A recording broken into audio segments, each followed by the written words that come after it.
Hai Sobat Tentara, Tera News kembali hadir menyapa Anda dengan membawakan sederet informasi terhangat dan inspiratif. Kita mulai dari Balikpapan, Kalimantan Timur. Usai menempuh penerbangan selama kurang lebih 2 jam, duplikat bendera Sang Merah Putih dan teks proklamasi tiba di Bandara Internasional Sultan Haji Muhammad Sulaiman, Sepinggang, Kota Balikpapan. Duplikat bendera dan teks proklamasi langsung diarak menuju Istana Ibu Kota Nusantara untuk disimpan sampai nanti dikibarkan pada tanggal 17 Agustus mendatang.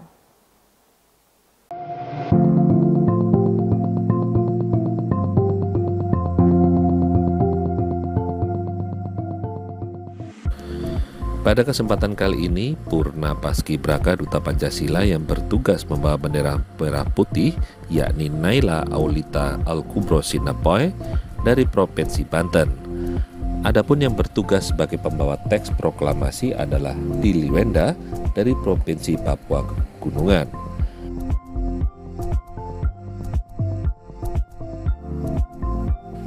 Tampak keduanya menuruni tangga pesawat dengan disambut jajar kehormatan Pas Pampres, Purna Paskibraka dari Provinsi Kalimantan Timur,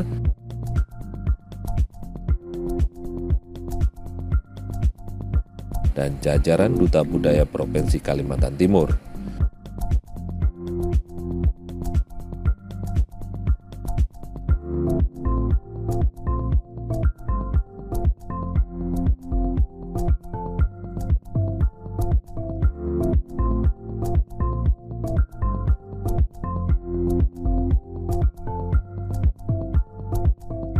Kedua Purna Paskibraka Duta Pancasila tersebut kemudian menaiki kendaraan taktis MAU. Bendera merah putih dan teks proklamasi kemudian diarak menuju ke Istana Negara di Ibu Kota Nusantara.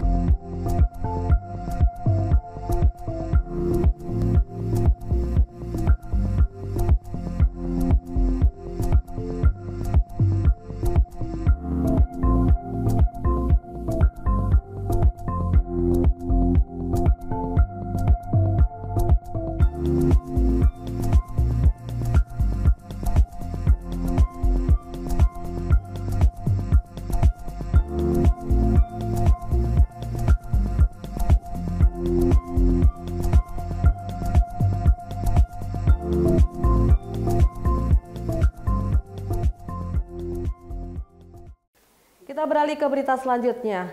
Peragaan sistem pengamanan kota pada Operasi Mantap Raja Semeru 2024 dalam rangka pengamanan pemilihan kepala daerah tahun 2024 digelar di lapangan Kompi 2 Detasemen C Pelopor Satbrimob Polda Jatim.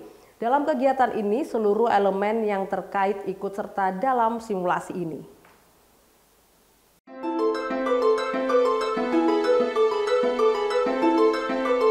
Dalam peragaan Sispam Kota diawali dengan patroli rutin, selanjutnya tahapan pemilu kada yaitu pendistribusian kotak suara. Di tengah perjalanan, mobil yang membawa logistik kotak suara tersebut mengalami gangguan ban bocor. Selanjutnya datang gerombolan orang yang tak dikenal membawa sepeda motor hendak merampas kotak suara.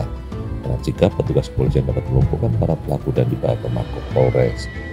Adegan berikutnya tahap kampanye di mana dalam situasi tersebut digambarkan sedang berlangsung kampanye salah satu paslon, dan saat berlangsung kampanye terdapat seorang provokator dan provokator tersebut berhasil diamankan petugas dan dibawa ke Polres. Selanjutnya tahapan pencoblosan di TPS, di mana saat berlangsung pencoblosan datang seseorang yang memaksa petugas TPS agar ia dapat mencoblos lagi dengan membawa identitas palsu. Selanjutnya ia pun membuat onar dalam TPS dan diamankan oleh petugas. Tahapan berikutnya yaitu usai pencoblosan digambarkan beredar berita hoaks tentang penggandaan suara sehingga massa mendatangi KPU dan melakukan protes. Negosiasi berjalan alot, selanjutnya massa berdatangan lebih banyak hingga akhirnya Polres Madiun Kota mendatangkan Regu Dalmas Polwan, tapi tak membuat massa bubar. Datanglah Dalmas PHH Polres Madiun Kota. Itu pun tak membuat gentar pendemo dan makin menjadi. Hingga akhirnya didatangkan bantuan dari pasukan Brimob untuk membubarkan massa. Dan massa berhasil dibubarkan setelah disemprot water cannon dan gas air mata. Adegan berikutnya situasi kota memanas sehingga terjadi penjarahan di berbagai tempat sehingga Polres Madiun mendatangkan pasukan Detasemen 45 Anti Anarki Batalion C Satbrimob Polda Jatim dan provokator berhasil dilumpuhkan dan dibawa ke Polres.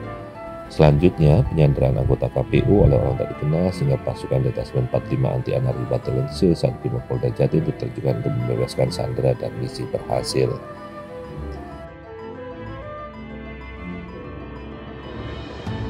Sesuai dengan peraturan undang-undang, TNI akan membackup kepolisian. Manakala TNI dibutuhkan, TNI siap. Perbantuan kami mengacu kepada permohonan personel dari pihak kepolisian. Namun demikian, kami TNI tentunya nanti kami akan ada perintah untuk melaksanakan siaga 1. Siaga 1 bertujuan untuk membantu kepolisian. Jadi namanya siaga itu diminta tidak diminta kita siap. Kita siap untuk mengamankan Kota Madiun agar aman dan kondusif sehingga pelaksanaan pemilu kada dapat menghasilkan pemimpin yang memang betul-betul memiliki kemampuan dan dapat memajukan Kota Madiun. Demikian. Berapa personel yang disiagakan? Kita banyak, darat, laut, udara kita kerahkan semuanya. Di Launetis Wahyudi kita kerahkan. Nanti kalau kurang kita minta dari Batalion 511. Jajaran kita tergelar semuanya. Ya, Mataraman mulai nanti lingkar Madiun Raya ini semuanya akan melaksanakan siaga 1 dan akan terkoneksi terkait dengan koordinasi dan komunikasi dalam rangka menjaga keamanan. Ya, jadi kita hari ini melaksanakan kegiatan dari lapang yaitu Sispam Kota dalam rangka menyongsong tahapan pilkada di tahun 2024 ini di wilayah Kota Madiun. Tadi sudah kita saksikan bagaimana ini adalah miniatur daripada kesiapan Polres Madiun Kota bersama jajaran TNI dan stakeholder terkait pemerintah Kota Madiun untuk mengamankan setiap tahapan pemilu kada di Madiun Kota ini di tahun 2024 ini yang tentunya kita harapkan situasi tetap aman, lancar, tertib dan kondusif demikian. Kalau untuk personil kita menggunakan 2/3 kekuatan dari personil kita, tentunya dalam hal ini kita mengamankan kita sendiri. Soliditas kita di Kota Madiun yang hidup rukun dari jajaran TNI, dari kepolisian, dari stakeholder terkait, termasuk dari elemen masyarakat, baik perburuan, kemudian organisasi masyarakat, pemuda, FKUB, yang mana sudah terjalin selama ini tentunya diharapkan untuk bisa membantu mensukseskan sama-sama mengawal jalannya pilkada ini di Madiun Kota ini tentunya dapat berjalan aman, lancar, kondusif dalam menentukan pemimpin yang terbaik 5 tahun ke depan demikian. Kapolres Madiun Kota AKBP Agus Dwi Suryanto menambahkan bahwa situasi Madiun Kota sangat kondusif. Beliau menghimbau dan mengajak seluruh stakeholder terkait, masyarakat termasuk media untuk menjadi cooling system dalam hal pasta demokrasi nantinya, sehingga sama-sama menahan diri dan jangan sampai ada percikan-percikan konflik yang berpotensi konflik. Widya Koprasetyo melaporkan untuk Lentera TV.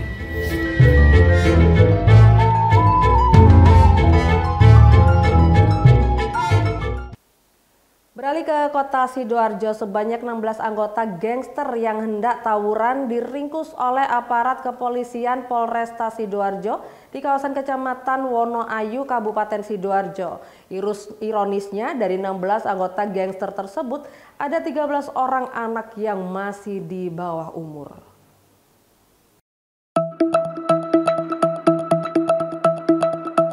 Berawal dari informasi dari warga yang sudah kesal dengan aktivitas gangster yang kerap melakukan aksi tawuran ini, akhirnya aparat Satsamapta berhasil meringkus 16 anggota gangster di Desa Becirong Ngengor, Kecamatan Wonoayu, Kabupaten Sidoarjo pada Sabtu pagi tadi. Ke-16 anggota gangster yang berhasil diringkus oleh aparat Satsamapta Polresta Sidoarjo ini merupakan sebagian kecil dari anggota gangster yang tak sempat melarikan diri dari kejaran petugas kepolisian Polresta Sidoarjo. Ironisnya, dari 16 pelaku, sebanyak 13 orang diantaranya masih berusia di bawah umur dan masih berstatus pelajar. Ada sekelompok anak-anak, akhirnya kita berusaha meluncur ke sana sambil mengecek. Ternyata benar berkumpul mereka di satu tempat. Kita temukan yang berhasil kita amankan orangnya 16, sisanya memang meninggalkan tempat. Ada berapa kira-kira yang lari? Yang lari sekitar 15-an yang meninggalkan tempat karena gangnya sempit sehingga memancing orang kampung untuk keluar, akhirnya berhasil kita redam, bahwa akan kita bawa ke kantor nanti supaya tidak terjadi sesuatu. Akhirnya sudah dibantu oleh aparat desa setempat, 10 motor kita bawa, kemudian 7 senjata tajam kita amankan. Nanti kita serahkan ke Reskrim untuk diklarifikasi lebih lanjut, tujuannya mau dibawa kemana, kemudian kegiatan apa yang akan direncanakan, nanti mungkin lebih dalam akan diperdalam dulu oleh pihak Reskrim. Ini kebanyakan mayoritas yang masih pelajar apa? Gimana? Dari 16 yang kita bawa, yang tergolong dewasa ya ada 3. Lainnya umur 14, 15, yang 3 orang memang sudah usia 18, 19, 20. Ini dalam satu kelompok nanti itu ya? Kelihatannya dari 2 kelompok, tapi ada yang mau menyatukan untuk kumpul di situ. Tak hanya mengamankan pelaku, aparat Satsamapta Polresta Sidoarjo juga mengamankan kendaraan roda 2 dan sejumlah senjata tajam dengan ukuran besar yang kerap digunakan para pelaku ini untuk tawuran dengan kelompok lain. Usai menjalani pendataan, para pelaku ini untuk sementara waktu akan menghuni sel di Mapolresta Sidoarjo sembari menunggu pemeriksaan oleh Satreskrim Polresta Sidoarjo. Alan Sori melaporkan untuk Lentera TV.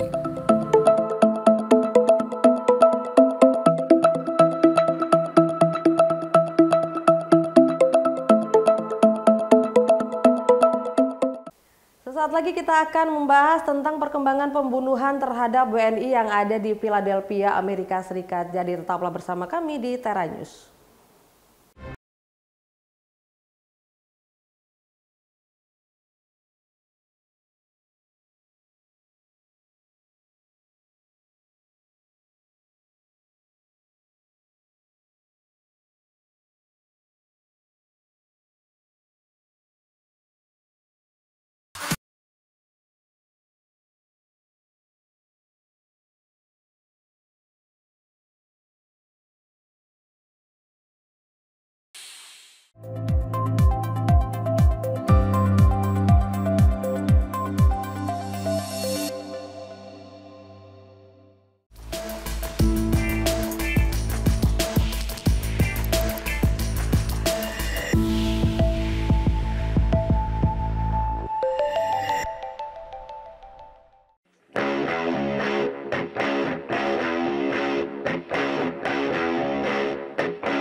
Terima kasih Anda masih bersama kami di Tera News. Sobat Tentara, polisi telah menangkap 1 WNI dalam kasus pembunuhan terhadap WNI lain di Philadelphia 4 Agustus lalu.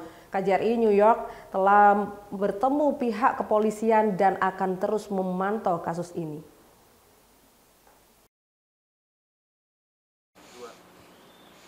Minggu 4 Agustus berita mengenai penikaman seorang perempuan berusia 55 tahun menjadi headline berita-berita di media Amerika Serikat. Belakangan diketahui korban adalah warga negara Indonesia. Dan dalam perkembangannya kami memahami bahwa sang pelaku adalah rekan sekamar dari korban yang juga merupakan warga negara Indonesia. Saat ini pemirsa, saya berada di sekitaran lokasi tempat kejadian perkara, namun dengan alasan privasi dan permintaan dari para warga dan juga saksi setempat, kami tidak bisa memberikan detail lokasi di mana dan gedung sebelah mana tempat kejadian perkara tersebut terjadi. Namun kurang lebih beginilah suasananya. Ini adalah suasana di pinggiran kota Philadelphia, sebuah kota yang berada kurang lebih 90 menit berkendara dari The Big Apple, kota New York. Pada hari Jumat, kami juga menemui pihak Konsulat Jenderal Republik Indonesia yang berkunjung ke kantor kepolisian Philadelphia untuk memahami lebih lanjut tindak hukum yang akan dipidanakan kepada sang terdakwa. Pelaku sudah didakwa 72 jam setelah kejadian penusukan itu, dan saat ini sekarang sedang ditahan di penjara Philadelphia, sedang menunggu untuk proses preliminary hearing nanti tanggal 20 Agustus. Langkah konsuleran yang akan diberikan seperti apa? Kita tadi sudah pastikan bahwa pelaku itu mendapatkan, meskipun dia pelaku statusnya, tapi tetap mendapatkan pendampingan pengacara Republic Defender Philadelphia. Jadi hak konsulernya berupa pendampingan dari kuasa hukum juga sudah ada. Dari perbincangan kami dengan pihak Konsulat Jenderal Republik Indonesia New York dan juga para saksi dan warga negara Indonesia yang mengenal korban dan juga sang terdakwa, diketahui mereka berdua berada di Philadelphia kurang lebih pada bulan Oktober tahun 2023. Dan mereka menyewa sebuah rumah 3 tingkat dan menempati kamar paling atas dan berbagi kamar tersebut. Diketahui dalam rumah tersebut juga ikut tinggal sejumlah warga negara Indonesia lain yang kami juga ikut berbincang pada tadi dan menjadi saksi mata kasus pembunuhan nahas ini. Baru kali ini saya istilahnya udah lama di Amerika, baru ngelihat kejadian begini gitu loh. Makanya saya antara takut, trauma, terus stres. Jadi mau kerja, mau apa, kayak males gitu. Nggak bisa, kayaknya nggak ada daya, nggak ada apa-apa gitu. Sang pelaku resmi menyerang status terdakwa setelah 72 jam ditahan oleh pihak kepolisian dan akan melangsungkan proses peradilan preliminary sessions pada tanggal 20 Agustus mendatang. Diketahui korban dan pelaku tinggal di sini sendiri tanpa ada keluarga yang berada di Amerika Serikat. Korban sendiri direncanakan akan melalui sebuah misa yang diadakan oleh komunitas Indonesia setempat pada Jumat 16 Agustus 2024 mendatang. Dari Philadelphia, Pennsylvania, Randy Wucaksana dan Rifan Dwi Astono, VOA. Pengembang pesawat supersonik Boom optimistis bisa meluncurkan penerbangan melampaui kecepatan suara dalam 5 tahun mendatang. Nah, seyakin apa hal tersebut bisa terwujud dan kira-kira apa yang membedakan pesawat baru ini dengan Concorde yang akhirnya pensiun 21 tahun lalu? Berikut ulasan dari tim VOA. Selama 10 tahun terakhir, perusahaan dirgantara Amerika Serikat Boom Supersonic mengembangkan penerbangan melebihi kecepatan suara dengan pesawat supersonik yang diberi nama Overture. So we've all got a future to look forward to of flights that are faster and more sustainable aboard Overture, which should be ready for passengers in about 5 years. Begitu diluncurkan, Overture menjanjikan penerbangan dari New York ke London dalam 3,5 jam. Jauh lebih singkat dari waktunya sekarang selama sekitar 7 jam. Ini hampir sama dengan waktu terbang Concorde, pesawat supersonik yang diluncurkan akhir tahun 1960-an. Meski harga tiket pulang pergi untuk Overture diproyeksikan $5.000, jauh lebih murah dibandingkan tiket Concorde. Concorde was really remarkable for a 1960s airplane, in many ways ahead of its time. But the big problem was it was simply too expensive for most people to fly on. Think $20,000 a ticket, which for most people is just not reliable transportation. But fast forward literally 60 years, now we've got new materials, better aerodynamics, more efficient engines. Everything electronic has gotten lighter weight and better. So we can build a new generation supersonic airplane that is more affordable to fly on and can cover more routes as well. Setelah mengalami masa jaya tahun 1970-an, pesawat Concorde akhirnya dipensiunkan tahun 2003. If the Overture is flying in the next 5 years, I should be one of those people standing at the edge of a runway cheering, because I think it's a great technological advance. It's whether or not, of course, airlines are going to take up this position. Menurut Boom Supersonic, Overture telah mulai diminati sejumlah maskapai penerbangan di Amerika Serikat maupun internasional dan mengundang antusiasme konsumen. Bandara di Amerika Serikat belakangan umumnya relatif sibuk dengan jumlah penumpang telah mendekati atau bahkan melampaui angka pra-pandemi. Tapi pertanyaannya, seberapa banyak yang rela untuk membayar $5.000 untuk penerbangan dari New York ke London? Karena pada saat yang sama, tiket New York-London bisa didapatkan dengan harga ratusan dolar. I can understand why so many people flew Concorde, London, New York, because that's where the money is. It's people who value their time and have a huge premium put on it. It's a niche market out there. And it'll be very interesting to see if Boom and Overture can actually make that market pay. Selain rute New York ke London dan sebaliknya, Boom Supersonic telah mengidentifikasi sedikitnya 600 rute lain yang juga bakal menguntungkan maskapai. Dari Washington DC, Nova Purwadi dan tim VOA. Informasi tadi mengakhiri Tera News saat ini. Anda dapat saksikan kembali tayangan saat ini di YouTube channel kami Lentera TV Media dan website kami lentera.tv. Saya Catherine Ellison pamit undur diri. Terima kasih dan sampai jumpa.